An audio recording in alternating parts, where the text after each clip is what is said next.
and welcome to AEW Unrestricted. It is the official podcast of All Elite Wrestling, where the best wrestle. We are on TV Wednesdays and Saturdays. ROH is on Thursdays. And right now, it's Thursday morning. If you're listening to the audio. If you're watching, it's probably Monday morning. But I am Aubrey Edwards, along with my co-host, Will Washington. How are you doing, Will? What's going on? I'm doing great. Look, this is, again, I'm always talking about how great of a time it is in AEW, but like, again, it feels great. And we're on our way to All In Texas, and I just could not be more jazzed about everything going on and the card we've announced so far. And speaking of cards, I do to remind everyone that AEW Unrestricted is sponsored and presented by Upper Deck. Collect your favorite wrestlers in 2025 Upper Deck AEW and start your trading card collection today. Unwrap, autograph, memorabilia, or premium tech inserts. Visit upperdeck.com to learn more. I've got my deck right here, and yeah, let's go ahead and open some of these. I pulled a lot of women out of this deck, and I think that statement by itself is really great because the women's roster at our company is so insanely strong and has been showing out a lot these past few months, especially. I mean, like, you can't talk about women's roster without talking about Timeless Toni Storm and how absolutely incredible she's been. We have amazing people in the ring, but we've also got like Arkady Ora, our amazing ring announcer for Collision. Got Arkady as well. I've got Alexi Nair, who is our incredible backstage correspondent and quite fashionable, by the way. Like, she somehow threw together this outfit the other week that was like this amazing, like, half business shirt. Like, one side was blue, one side was white, and then she had a belt. And I was like, are those ties for belts? And she literally took two of Big Bill's like ties and used them as belts, and it was so insanely fashionable. So like, oh yeah, look, I got Julia Hart. I got the recently returned Sky Blue. Yay! I'm so happy Sky's back. She's great. Absolutely. Thunder Rosa. I've got, I think you're kind of familiar with this lady here. I've got Aubrey Edwards. Oh, I know her. I know her too. She's amazing. She's Yeah, she's one of the best. Oh, I seem to have pulled this other card up for this one excellent individual who is both on ROH and AEW television. It also happens to be our guest today. Who's our guest today, Will? Joining us today, she is the current and longest reigning ROH Women's World TV Champion. Please welcome back to AEW Unrestricted, Red Velvet. She's even coming with the belt. Oh, she's got the belt. Look at her, a total pro. You know my baby. She's always with me. Do you ever get that? Have you had the moments at the airport where like it got stopped in your carry-on and then you have to take it out and then somebody goes, "Hey, are you a champion?" Get it? Every time. I only carry it in my carry-on. Obviously, I would never check it, but every time I almost even like lean just to see as my bag's going, because I've seen people like really zoom in, and then the ones, you know, when they know wrestling, because they'll zoom and then they look out to see like whose bag it is, and then the people that don't know zoom and then instantly like have to go check and open it. And I was like, okay, they're not wrestling fans. But the ones that usually are, sometimes they just pass it, or sometimes they'll scan it on purpose just so they can open it and see and say hi. I'm just going to put this out there because we're going to Kent, Washington pretty soon. But if anyone's traveling through the SeaTac airport, the guys at Security Checkpoint 5 know wrestling well and dear. And when they can identify those belts on the machine, they're very good at it. Oh, yeah. I've seen them zoom. And I've read ROH. They can see it perfectly. Oh, yeah. They know. But the ones that don't know always fascinate me too, because they're like, what is this giant oblong shaped piece of metal that could possibly be in their bag? It only just says champion on it or anything, but they still want to know, you know? So my favorite is always when they're like, "Hey, can I wear that?" And I'm like, "You didn't earn it. You don't get to ask that question." You know, it's funny. A lot of the time they open it and they're like, "Oh, what do you do? What are you a champion of?" And I was like, "I'm a wrestler." And they're like, "Oh, what weight class?" And then I'm like, "Tiny." I'm like, "Weight class TV." Yeah. My favorite one is whenever the parents are like, "Oh yeah, my son wrestles," and I'm like, "No, like the other kind of wrestling, the other one." The one The with the the pyrotechnics and the loud music and the cheering fans, not the one on a mat in a gymnasium. Like, not yeah. that one. Yeah. I mean, Yeah. then again, I feel like people think I still look like a high schooler, so I say wrestling and they're like, "Oh, great." And they say weight class cuz I just look like a teenager, so I guess. Hey, I hey, could hold on to definitely that. see that. Hold on Hey, to that. so let's talk about the cheering fans aspect of this because recently you celebrated 5 years since you made your AEW in-ring debut. 5 years is a long Holy crap. time. 5 Congratulations. years. Thank you. Half a But decade. yeah, Oh my but I God. said cheering fans, but like 5 years ago was not in front of fans. That is actually so true. What a Uh, time. What a time. I feel like it's one of those things that, it was a year and some change, but it had such a lasting impact on literally everything. I feel like it comes up in everything we do backstage. Anytime we're doing anything, it's like, oh, yeah, well, remember during the pandemic we did this, or like, remember this person wrestled here during the pandemic, or remember how things were back in Jacksonville. Like, I feel like it comes up all the time. But for you, it was such a significant part of your career because that was essentially how you became known to the AEW audience. You got established during those dark days. Everybody really got to know who you were, and then you got to really dive onto TV in the biggest way possible. Yes. And I feel like people really got to know you in that way. So how's it feel looking back at those last 5 years for you? Well, it's funny because looking back, Tony Schiavone asked me that question 5 years ago on AEW Hey. Unrestricted. So now you asking me, welcome, Will, welcome. It's been amazing. It's been amazing. During the pandemic, it was such a crucial time for wrestling, but I will never regret that time because it got me to where I am today. It got the fans knowing me on such a big platform. I had the biggest match of my career, and I'm just full of gratitude. 5 years, I can't believe it. 5 years go by so fast. So much has changed from year one to year five. As you guys can see, so much has changed. But I'm just grateful, and I hope that we're back 5 years, 5 more years from now, talking about the Big Ten at AEW for me. Right? Oh my God, such a great thing. And I mean, these years, as you've said, a lot has changed. You've had a lot of monumental moments. You're currently the ROH TV champion, That'll uh, get you. That's a tongue the twister. ROH television champion. There you go. You ready? I have to put respect on that. ROH. You ready? ROH Women's World Television Champion. Imagine saying that There every you go. time on TV. Every time. I gotta say it You every know, time. mad respect for anyone that has a promo. That's really good. Anyway, I you mean, got a look, lot I've going on. produced promos for you where we have had to stop Yep. because it's like the belt wasn't said correctly, and I'm like, okay, hold on, we got to do this again. And I remember those moments in the room with you, and then it's like, Yep. okay, we have to make sure we have the belt, every single word of it, because sometimes you can just be so intense in the moment that you just want to say, look, I am the champion, and like, Yeah. it's like, no.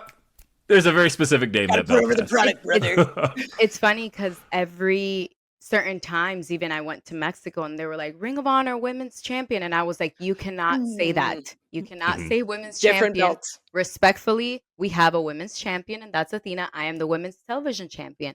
And, Mhm. I've had to sometimes, even in promos, we got to stop. Because you just think and you're like, ROH Women's, or you say ROH TV champion, and I'm not the ROH TV champion because I'm the ROH Women's TV champion. So There you go.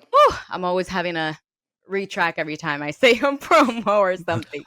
So see, this was really great because I was going to ask our producer Stacy to pause and let me re-record that. And instead, we got this cool behind-the-scenes moment of the difficulty of being able to say that the belts and the companies that we represent. You weren't the only one. You're not the There only we one. go. Oh man, lesson learned. Here we are. Anyway, you've been over a lot for the last 5 years. So much has gone on. I want to talk a little bit about kind of that introduction to the Women's World TV Championship in the tournament where you came back from injury and then you basically went directly into the tournament. So what are your thoughts kind of coming back from injury and then going into such a big moment in ROH's history? Coming back from injury at first, that was a big mental thing because at first I just had my mind set on coming back and making a statement that I was going to come back better than when I left. That was the first goal. Then came the tournament, so I was hungry. I was like, a new title, Ring of Honor. I'll put a pin in it for Ring of Honor, but the tournament, it was great. I got to push myself. I got to really see, like, okay, we're gonna go and see, if you win this, you're meant to be champion. You did what you did. If not, we'll clean up in some areas and, see what needs improvement.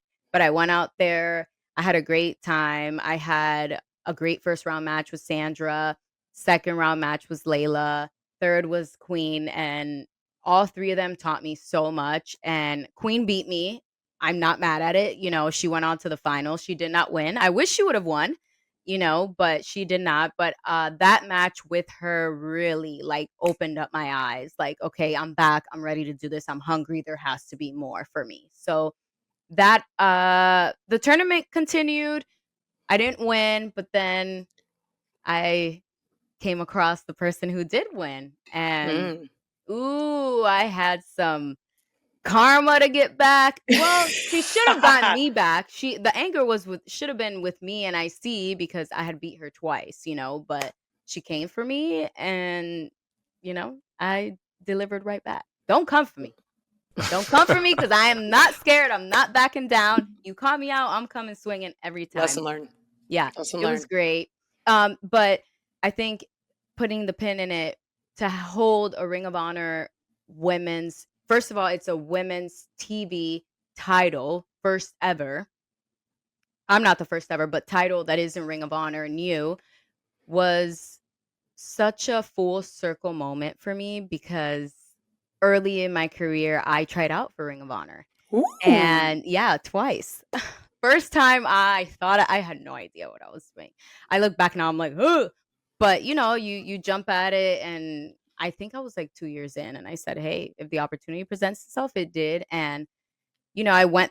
Then I went, I believe, in 2019. Both times I didn't get hired, but I just think life happens at the time that it's supposed to be happen. So for me to have tried out twice there, and I went and trained a lot and met a lot of people that I wrestle with now. Trisha Dora, Frost, the Austin was there in my tryout as well. So many people. Megan Bain was at that tryout. So many people I've already gotten in the ring with who are now Ring of Honor, now at AEW. Full circle moment for me to be able to represent Ring of Honor. It's just an honor. And I'm just so happy and full of gratitude. Yeah. I love that. And it's, I think back a lot, when we talk about the pandemic and Daly's Place and things like that, and people always have kind of their fond memories of that essentially being a residency. But like, honestly, in my head, I've grown like this real fondness for the esports stadium last summer in Arlington, Texas. And of course, we kicked that off with Death Before Dishonor last year. And that was where you won the ROH World. Hold on. The the ROH Women's World Television Championship. There we are. And that was the night you won it. And that was already such a top to bottom, like, incredible show. I feel like that really gave people their money's worth. That was really what set the tone for people to want to come back to those shows at the residency. And to do it in front of, I think, that hot audience there in that room that smelled incredibly like popcorn. Like, It did. You know exactly what I mean. They were making popcorn in the room, and it's like the whole room just smells like popcorn, and it's great. But like, what was that moment like for you to feel like, to go from somebody who had been a tryout for Ring of Honor at one point, and now at our residency in the esports stadium, getting to essentially kick off what's going to be an incredible stay here, and to walk away with a championship? What was that like for you? That night, it was a lot.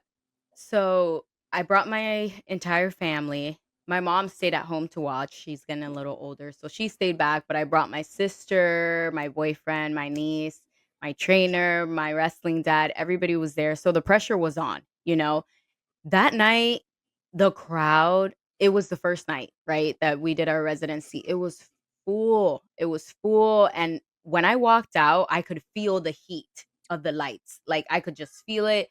Match is happening, everything's going. I can't hear anything, I can't see anything, and all I remember the match. I watch it back a lot of times. It's actually one of my favorite. Not because I won, just the chemistry, and Mhm. Billie gave me her all. We beat each other's ass, and I respect her for that. She didn't go down without a fight, but as soon as the 1, 2, 3 hit, I could just feel everything got small, and I could just feel the vibration of everybody. And I cried because you always worry, like, what if you win and people don't care? What Mhm. if you win and it's not what people expected and they boo or whatever? But all in all, everybody was with me that night. Everybody felt how hard I had worked. They were in it with me together, and it was special. I get emotional thinking about it because it's, I think, a night I will never forget. There will be way more bigger moments, but it was first pay-per-view where I'm in a singles match, a singles titles match. It was really special. I get chills thinking about it because that night I couldn't believe it. I walked back to my hotel room. I don't think I even like really couldn't process it. And my boyfriend was like, I'm gonna shower. He's like, sit down with the belt. Sit down, look at it. It's yours. Mm. Because you're in disbelief. And a part of you wants to feel like maybe you don't deserve it or this and that. But I had to sit there with it for a while because I was in shock. It's always fascinating because it's like we talk about, the behind the scenes of wrestling and what we know and what we don't know, but nothing's actually real until it's already happened. Yeah. So it's in those moments where you're sort of experiencing it and realizing all the things that you've done that have worked up to that moment. Like we just talked about you being at AEW for 5 years since your debut, and now you're on pay per view in a singles match, winning a title in Yeah. Texas at the start of this residency. Like it gets bigger and bigger and bigger, and it's only the start of these 5 years. And there's so much more to talk about, but we got to take a quick break here on AEW Unrestricted. We've got Aubrey and Will. We're talking Red Velvet here. Stay tuned after the break. AEW Unrestricted, Aubrey, Will, Red Velvet. We're having an awesome conversation here with the ROH Women's World Television Champion. See, I did it. Ha ha, ha ha, I did it. You I'm going to go got buy a it. lotto ticket. There we go. Yeah. One of the things I wanted to talk about, and I was really excited when your name popped up on our schedule for the podcast, because I was like, ooh, let's talk about CMLL, because we had the distinct pleasure of being a part of the Grand Prix back in October, which for those that they're not familiar with it, it's a cybernetico, which is a match format of a tag match that is elimination. So it's 10v10 tag match where you have 10 luchadoras representing Mexico, representing CMLL, and then you have 12 luchadoras representing the world. And it's literally elimination down to the final two, even if they're on the same team, and then it becomes a singles match. And ours lasted about 55 minutes. Yes. And you were one of the final two. And I get to say this on the record, recorded. I would not have made it through those 48 hours without you. So thank you so much for Thank being a you. kind and understanding I couldn't have person. made it through the match without you. What are you talking about? Oh my 55 God. minutes. Granted, we're not all in there at the same time, but that has You're been the not. longest match. Yeah, yeah. That has been my longest match to date. What has been your longest match that you've been in, That one, Aubrey? it was Like, the 55 minutes. okay, yay. It's a first for both of us.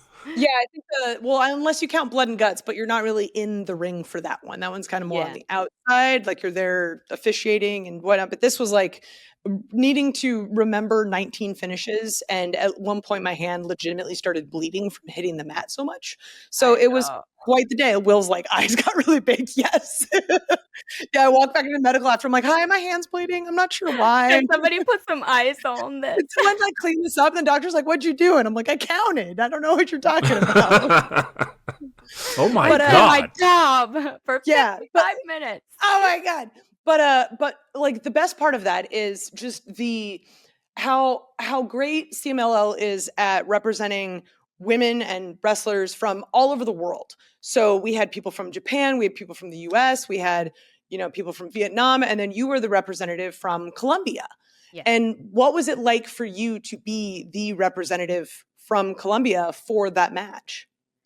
It was amazing. It was such an honor. They actually first obviously had me as a USA foreigner. And Mhm. I said, hey, we're representing countries. Please can I represent my country, Colombia? And they said, absolutely, because we had already other girls that were representing USA. Right. So I was like, okay, amazing. This is a huge tournament. You know, I get to represent my home country, the flag, kind of like felt like a different world experience of kind of like what my dad and my uncle got to do. They got to represent Colombia in the Olympics. So I was like, okay, I'm not in the Olympics, but I'm at CMLL the Grand Prix. Like I'm still gonna represent. So it was great. I'm happy I was chosen for that. I'm happy you were chosen for that. And we made history that night. So We did. clap It it up was for pretty us. cool. That's awesome. Like honestly, just thinking about, I guess like even remembering everything about those nights. The piece I forget about is the history making element and getting to represent Colombia, getting for Aubrey to be in the ring that long. No, like hats off to both of you, and Yeah. genuinely getting to have that milestone together in Mexico had to be really awesome. I know. And just being there down to the last two and her being there with me, I was like, I am not alone. She's great. I always like she was the fuel to keep me there in the last two moments. You know, you're hitting 55 minutes already and it's like, okay, we're getting close. So it was great to share that moment with you. And she is a beast because she recently learned Spanish. So for her to go to another See, country and be in the ring with, a lot of Mexican wrestlers that didn't speak the language, and for her to deliver the way she did, my hat goes off to you. And I hope that you get to come with us again. oh man, I told them I'm more than happy to be there, and I would Yes. absolutely love it. And I think at the time this drops, I'll actually be on a plane back from Mexico because Dynamite's going to be at Arena Mexico, the same Yay! building that we were in. So it's going to be super exciting. So I'll get to go back one way or another. But either way, I mean, it's a really cool thing to be both a representative for your country, but also a representative for your company, because to see someone from AEW and ROH make it that far in that match, because this is a very historic moment. Like there's a handful of times that CMLL has done this Grand Prix with women, but this is, the first time they've had a female referee in the ring. This Yeah. is the first time appearance for a number of people in CMLL as a promotion. And like they bring out the pageantry for this thing. There's like the Mexican guards there. There's a whole presentation of the national anthem. Like there's a full procession. It's an incredible experience. And it was just, I remember like even though I've been learning Spanish, I remember freaking out at the Mexican restaurant the night before, making sure that I was ordering something that was like vegana. Vegan. Yeah. Sin carne. So Velvet You had my back on that one. she did a great job. It was amazing. Yeah, they love professional wrestling and just the Oh Grand my Prix in God. general, to sit there, like you said, the national anthem, and everybody's entrance was with their country's flag, and there's a representative there. So to see a representative holding the Colombian flag while I'm walking down as a champion representing AEW and Ring of Honor, moment I'll never forget. Yeah, I love it. I think I have to take this podcast on a slightly darker turn, because you've had some pretty solid comebacks. But in order to talk about the comebacks, there's the point where we have to talk about what led to the comebacks. Absolutely. I remember the first injury, because if I'm not mistaken, it was in Independence, Missouri. I was at that You know Dynamite. this. I was at that Dynamite and as a fan and bumped into you in the hotel. And it was like, hey, I know you like work near a dirt sheet. Please don't report this. And I was like, okay. Was that when I was on the wheelchair? Yes. Oh, okay. Yeah, and I remember that night. Oh my God. Driving Yeah. around in the top trying to find a way to get you in the building. Yeah, so made sure and nobody saw, and I was like, "Ooh." I mean, some people saw, but and it's funny because it came out after like that I was like escorted in an ambulance. I was like, that was not the case, guys. There was a minivan with like 5 wrestlers, and we're just pushing you around in a parking lot trying to find a way into the hotel. Right? that's I'm not like, through the I don't know front. how that's an ambulance, but yeah, that was. And I didn't, by the way, because that's not my MO. No. Because as much of the reputation of dirt sheet guy as I have, I was a podcaster, and like I always remind people, like I was a podcaster. I don't report things. It's not what I did, and it's not what I do. But I do remember that from the time period, because as a matter of fact, like a week later, I had you on Grapsity, and So I also remember that as well. But yeah, so it was Independence, Missouri. I remember that. And then you would come back, and then you had a second setback that February, and so it was like you had two kind of back-to-back serious injuries. Talk about a little bit of the rehab and the setback in terms of getting back in the ring. So the first one was a hip injury. It happened during my time with the baddies. It was after like my back-to-back matches with Stat. We went in, we went hard. It was great. Mhm. I just took a couple bumps and I just like my hip was a little weird.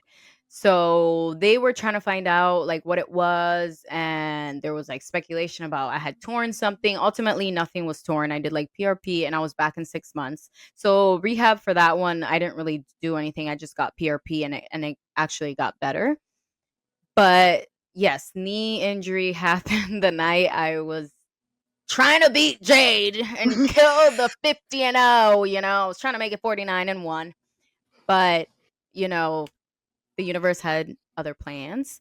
I ultimately think being on the road, especially during the time of the baddies and all that, we were on the road every single week. I'd be lying if I said that I was fully taking care of myself. The time came, I was going through personal stuff. I think I was just on TV every week doing so much. I was not like warming up as much as I could. Just because I do a split choke, sometimes I just forget like you probably should stretch before you do the split choke, and just hit it. But the dancers in us, so I can hit it every time. I So can just do it. No big deal. yeah, It's like, you no, don't need honey, to stretch, you're not right? as young as you used to I'm be. not. I'm not. Just turned 33. But Oh, honey. that was an eye opener. You did just turn 33. It was like just this past Saturday, wasn't it? Something like that. It was That's the just third. turning. Okay. Yeah, just turned 33. And I Yeah. don't regret it. I feel great. You should. 30s are great. 30s are the new Yes. 20s. I used to Everything think anybody said about 30s is like, it's absolutely true. 30s are great. Yeah, I used to think my 20s, and they were like, "No, you have to step into your 30s." And absolutely, my 30s have been way better. Ups and downs, but way better than my 20s. My 20s are like a test run. You're just meant to mess up and do stuff. But the knee injury opened up my eyes of just rehabbing my body. Rehab came for the knee injury. I was going in. I was going to rehab almost 4 times a week. Oof. Sometimes I'd have 2 a days. I would do PT, and then I'd go to the gym to do those same PT exercises after I got into therapy, because I was like, okay, I went through some life changes, so I'm going to fix my personal, my mental, and my body.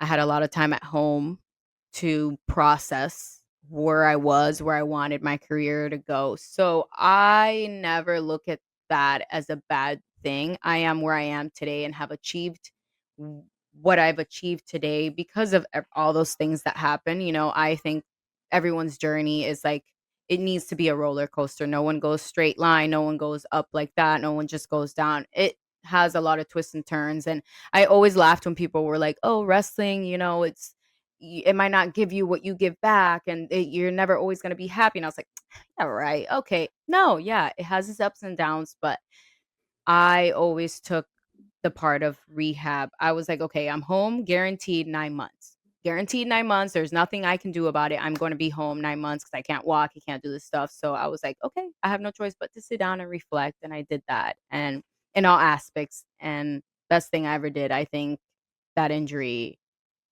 changed a lot for me. Damn. Yeah. Hey, it's one of those things where like I never wish an injury on anybody, but everyone I've talked to who's come out of injury always has this like profound thought because it kind of like changes how you look at everything. It's kind of one of the like you see that meme of like time is a flat circle, and it's like you actually realize how little time you Yeah. have and how to use your time effectively. And you've clearly used it effectively because you came back, hit the ground running, you're doing cool shit, like you're achieving all these amazing things, you're traveling the world. It's just such an incredible thing to see you excel after so many setbacks that just happen, because there's a lot of times in wrestling we can do things correct 1,000 times, and then the 1,000th and first time something just goes kind of differently wrong. Yeah. Like, who knows what it is, right? But I'm just so happy you're here, and I'm happy you're healthy, and I'm happy, like, and more importantly, happy you're in a mental space, because being able to prioritize that and taking care of that, like, it's important. And I think we all know that, because we've all been through those periods of time where it's like, oh yeah, no, I got to work on myself. But you truly can't heal physically unless you've healed mentally. So good on you. I appreciate that so much. Absolutely. And it's crazy because through the injury, I realized, which you don't know that you've lost yourself until you realize that you've lost yourself. But once you know that you're lost, all you have to do is find your way back. So I felt that way. I felt lost. I realized after injury, I had no idea who I was outside. I didn't know who Stephanie was because Stephanie got wrapped up in Red Velvet, and being on the road 24/7. You blur the lines. You don't. Mhm. So I took that time to figure out who Stephanie was and who I wanted Red Velvet to be when I got back. And I think Red Velvet now, 33 years old, I think is me in my woman growth era, and I'm embracing it, all aspects of it, the good, the bad, the ugly. But it's made me strong, and every knockdown I always take it as a challenge. And I was like, all right, life, you hit like a bitch, what's up? That's how you gotta take it, because life sometimes That's that boxer in you. I don't. down. I know how to take a hit. I'm like, come on, Mhm. right there on the chin. Love it. And hey, life has knocked me down a couple times, but then when I get up, I'm like, all right, All right, go let's again." go. Oh my God, this is so good. This is, man, I love this conversation. We're talking with Red Velvet here on AEW Unrestricted. We got to take another quick break, but stay tuned because there's more coming up. AEW Unrestricted. It's Aubrey and Will, and we are with our guest, the one and only Ring of Honor Women's World Television Champion, Red Velvet. And you have been holding on to that belt for nearly a year now. And let's talk about it. We were just talking about the setbacks, but coming back and really getting to do more of what we've wanted to see out of Red Velvet than you've ever gotten to do before. Let's talk about this last year and how this last year has been holding that championship, defending that championship. You have had some incredible defenses. We saw a street fight with Diamanté. Like, let's talk about it all. Like, what motivated this run? What motivates you now to keep going, to be the champion that you are today? So I'm going to get real with you guys. This was my first title on television, right? You don't get a handbook. You don't get a handbook on how to be a good champion, what it takes to be a champion. You just kind of go by off of what you assume, your morals, what you want to be as a champion, right? So when I won this belt, instantly I was like, oh, I have a target on my back. I never knew what it was like to have a target on my back because I was chasing the target. I was always chasing the champion, right?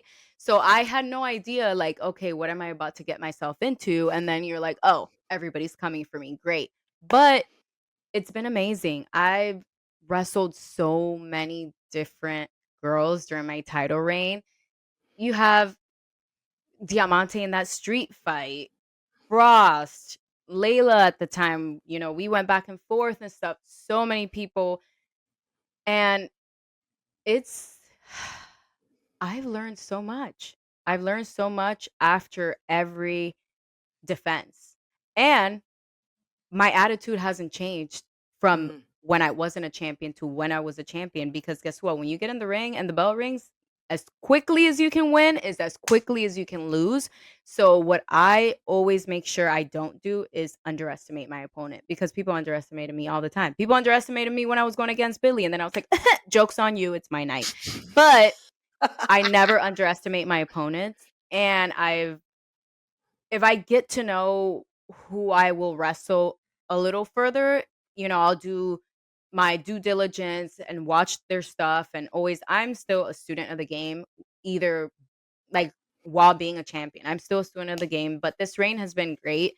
It's really pushed me. I've had the opportunity as a champion now to be showcased more doing promos. So thank you for that. Keep giving me the mic. I want to talk, and in inglés, en español, de todo. I will be delivering it all. So I hope I get more opportunities to, show off what I can do on the mic and do other things. But this run has been great. And I ain't done yet. So Oh yeah. Oh, definitely not done. I mean, you're coming up on a year now at this point. It's been an incredible run.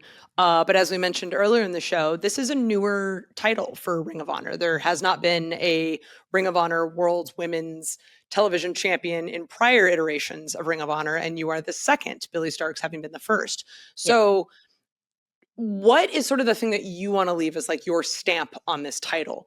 Assuming, I mean, maybe it's a rough assumption to make. I'm sorry. But No, assuming maybe this isn't, you're not the final champion, of or course. perhaps you're going to get another round with it again later.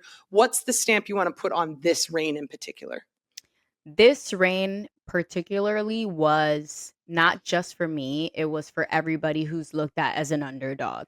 I Mm, wanted this title for anybody to think that anyone could take it from me. I never wanted the fans to look at my opponent and say, "Oh, this is an easy night. Red's gonna," no, because this title, I was gonna defend it anytime, and every time I was going to make sure I wanted to get the most out of my opponent. I want you to give me everything that you've got, because guess what? If I'm on my back and it's 1, 2, 3 and it's you, then you took it from me and I don't deserve to have it. So it's just more of like, a fighting title. Restoring honor. I've done some unhonorable things. I know Will mm, might call me out on it. mm. That I've was done some. actually the next thing I was about to talk about. So let's go. I know. I've done some not honorable things, but I'm always going to stand 10 toes down on restoring honor in Ring of Honor. And this reign has also, I think, is going to be opening the doors for the women and showing everybody that Ring of Honor is not going to be the B show and it's not a downgrade. It's going to be the show that people are going to talk about because I'm on it and I'm going to make sure everybody who's on it is getting talked about. Well, since you already kind of laid the groundwork for it, let's talk about it. So, I want to go with, I want to take a direction just a few years back, because I remember, and we had this conversation when I interviewed you on Grapsity, but it was still very new at the time. But I remember the first time I saw you working as a heel, and it was so different. It was like we had gotten to know Red Velvet through Dark, and when you first got to really make your presence known on TV. And I remember the first time my dad saw you, because that was the beauty of Dark at the time, was that you tagging with Cody at the time, and then all of a sudden your record comes up at the bottom, and my dad is like, "Whoa, she is 15-0, like, let's go!" And it said something like that, and I remember like, wow, that is how effective that stat can be, and how effective Dark can be. But we had seen a certain shine out of you, and then right around middle of 2022, you got to really start to play with being a heel, and we got to see a dark side of you. And I remember thinking, oh, she's gonna go, like, this is where it's gonna happen. And then the injury kind of subsided that for a little bit, but now we're getting to really see you shine in that role. How much more fun are you having? Will, I'm just getting started. No. 1. 2, people say to me, "Why did you turn?" I didn't turn. I have not turned. I saw clarity, right? So to Mm, me, I didn't turn on anybody, because when I hit Layla with the screw, she hit me first. So what mm. goes around comes around. So that was me making a statement. And I feel every time I get in the ring, I want to see the best of the best. So if I hold a rope and I beat you, then you weren't didn't have your game all the way up, right? Sometimes, I don't have to cheat and do stuff like that. I get it, and I won't. But this reign to me now is about the truth. If you are the best and you want to be the best, then come take it from me. I don't want to hear you talking about it. Prove it in the ring. So I think people think I have a more of a dark side now because I'm not afraid to speak the truth. I'm not afraid. I'm not going to shrink myself anymore for anybody. If you are the best, come take me out. I think that I am one of the best of my time in the women's division in AEW and Ring of Honor. So whoever thinks that they are better, then I invite them to come. But I think people think because I'm more honest now, way more aggressive, that I've gone heel. But I just think I'm embracing my womanness and my truth, and the truth will lie the way. And I think it's time to clean Ring of Honor as well. So But and honestly, like getting to be your honest self in this role, because there is a lot more honesty when it comes to getting to embrace your true feelings, right? When you're that fan favorite, and even you have those moments of irritation, you've got to bite your tongue. You can't say certain things. But in this, when you're in this role, when you're in this mode, say whatever you want. You get to be your true, honest self, and there's something liberating and free about that. of course. And this time around, I say that this era, I call it my cutting ties era, right? So I'm cutting ties with being a people pleaser. I'm cutting ties with being the velvet that everybody likes because she was just losing. No, now I'm coming to make you lose and you lose and you lose and every woman in the locker room. I'm here to fight. I'm here to fight. I'm here to bring in people that want to fight and I'm here to take out the ones that don't want to fight, So I think now I'm just having more fun with it, but I also am not afraid to take a leadership role. I want to help bring up girls with me. I'm not just here to hog the spotlight because for that I would have gone to be a dancer solo by myself. So I want to make it known to everybody that I'm not afraid to be a leader and I want to help build the women's division in Ring of Honor so then we can, you know, go look over at the AEW girls and who knows? I love this because it's like you didn't turn bad. It's just No. everyone else's was assuming incorrectly. Like you're And just a girl who knows what you want. yeah, and I used to always be the person that came to save people. What happened when Right? I needed saving? Nobody had my back. Nobody was nowhere to be found. So now I'm doing some self-reflection and I'm not just thinking about myself because obviously I want to build the women's division, but I do got to put myself first in certain aspects. So that I think came with a big change as well. Sometimes you just got to fly solo. Right? There also was a mention in there. You said maybe grabbing the rope or cheating a little bit. So I might have to go back and like review some tape a little bit. This is the wrong person to tell that to. Right. Like you're on the record, man. Do you realize what you're doing? Sometimes people see it, sometimes they don't. I'm just gonna say my optometrist gets a good deal of my money from time to time. Your eyes are great. Totally great. No issues to report. I was not even talking about you or any matches that you were in anyway. No, none that I was in whatsoever. Let's not worry about that. So that being said, we've seen, different iterations of Red Velvet. We've seen you sort of become this person where you know what you want, your eye is on the prize. You know what you want. You know what you want to do for AEW, bringing other women up throughout the ranks in the division. It's been a crazy, crazy 5 years. What is the thing that you want to see happen in the next 5 years? The next 5 years? How about this year?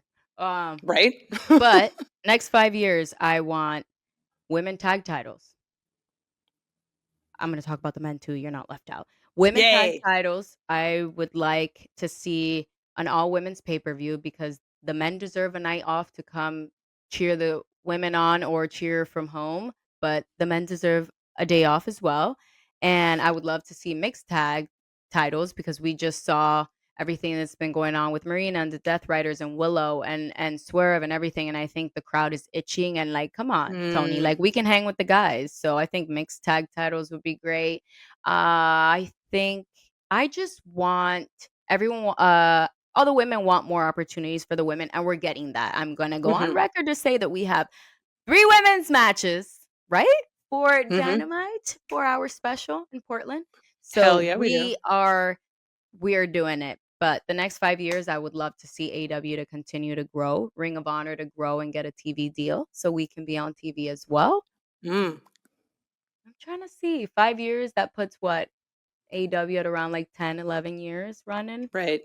So yeah, I think we are going on our way up, moving up. I'm proud. I am solid AEW, so I hope to be around for the next 5 years as well. Yeah, let's see it together. Heck yeah. Absolutely. I mean, just thinking about the idea of what, again, you are still in such a prime of who you are and in your career, but thinking about 5 years from now, what veteran Red Velvet has for the locker room is going to be something special. Right? Oh, dude. I'm like 5 years from now, I wonder, will I still be wrestling? Will I be an agent You better be. producing? Don't leave me. No. 5 years, yeah, you. 5 years, we're at 30. You're 33. You'll be my age in 5 years. I'd be 38. Okay, yeah, I'll still be wrestling. I said like goal-ish. Women is a little different. I said goal maybe like I want to be 40 and still going. Oh, you could But totally do that. Now that you know, like you're taking care of yourself, you're prioritizing yourself, like 40 is definitely like in the future, right? Like that's, I think, the big thing with wrestling now is that people's careers weren't as long as they were before, but now I think people have a better idea of how to take care of themselves and how to prioritize themselves while still having a good time. And it's very clear that you are doing all of those things. You're taking care of yourself, coming back from injury strong, doing crazy things, setting big statements, making them, all that fun stuff. Like, it's just been incredible to see you grow in the amount of time that you've been with us since those long days of yesteryear in Jacksonville and AEW Dark without fans. And now we get to hear people cheering you internationally. This is crazy, Red. Thank you for being here today. Thank you for having me. And just 5 years, my first day, I remember Aubrey showed me where the locker room was. So look at us, full circle. Look at us. I love that. Hey, look at us. Look at us. Look at us. Sharing them all. This is great. This has been an excellent conversation. Thank you, Red Velvet, for being here on AEW Unrestricted. You can follow her on Instagram at La Red Velvet.